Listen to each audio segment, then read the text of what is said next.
Crimea पर Blinken के बयान के बावजूद अटैक की आशंका। ब्लिंकन ने कहा था कि क्रीमिया पर फिलहाल कोई अटैक नहीं होगा। एक्सपर्ट्स की टीम के साथ मीटिंग में कहा था अमेरिकी विदेश मंत्री ने ये। और अब क्रीमिया में धमाके के बाद अमेरिकी रुख पर सवाल उठ रहे हैं कि ये जो बयान आया था उसके बाद भी क्रीमिया में धमाका।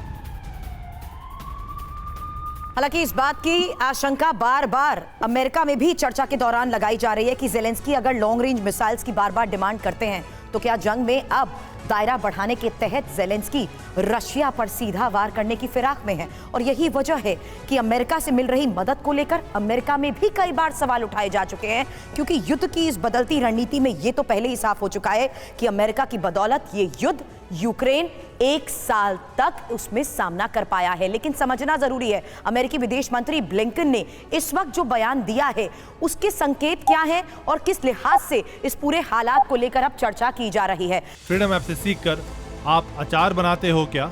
अगर ऐसा है तो आप अपने अचार को 1 करोड़ फ्रीडम ऐप के जो ग्राहक हैं उन्हें बिना किसी खर्चे के आप उसे बेच सकते हैं। महत्वपूर्ण यह है, जहां अमेरिकी विदेश मंत्री की तरफ से कहा गया हम क्रीमिया पर हमले के पक्ष में नहीं हैं। दूसरी बड़ी बात यह भी कही गई कि क्रीमिया पर हमला रूस को भड़काने वाली कार्रवाई होगी।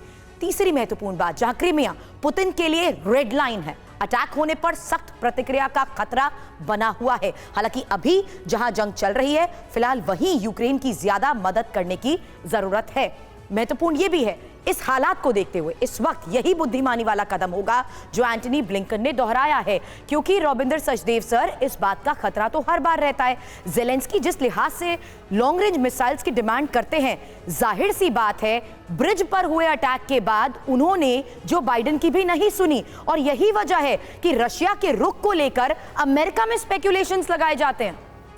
Thank you. Yes and no. देखिए, दो चीजें हो रही हैं। एक, अमेरिका का सबसे बड़ा चैलेंज है कि मैं पुतिन को कितना पीछे पुश कर सकता हूं without invoking a third world war, as you saying. अब इधर ज़ेलेंस्की लड़े जा रहा है, अमेरिका उसे थोड़ी चीज देता है, एक्सपेरिमेंट करता है, और इसके पीछे इंटेलिजेंस अलग अलग लेयर्स की चल रही है। अगर ज़ेलेंस्की उस चीज में सक्सीड हो जाता है, अमेरिका उसे और मदद देता है। याद है आपको, शुरू में तो हाई मार्स के इतनी बड़ी बात हो रही है रॉकेट्स की, फिर हुआ टैंक्स की, रॉकेट्स के बाद टैंक्स भी मिले, टैंक्स के बाद अब फाइटर्स की बात हो रही है। तो अमेरिका टटोल रहा है, क्रीमिया को कह रहा है कि नहीं जाएगा, पर इक्के दुक्के अमेरिकन इंटेलिजेंस, ब्रिटिश इंटेलिजेंस मिलके करवा रहे हैं यूक्रेन को प्लानिंग के साथ। और वहां पे अगर इन्हें थोड़ा थोड़ा सक्सेस मिलता जाएगा तब ज़ेलेंस्की को थोड़ा ढीला और छोड़ेंगे, तब ज़ेलेंस्की और आगे जाएगा।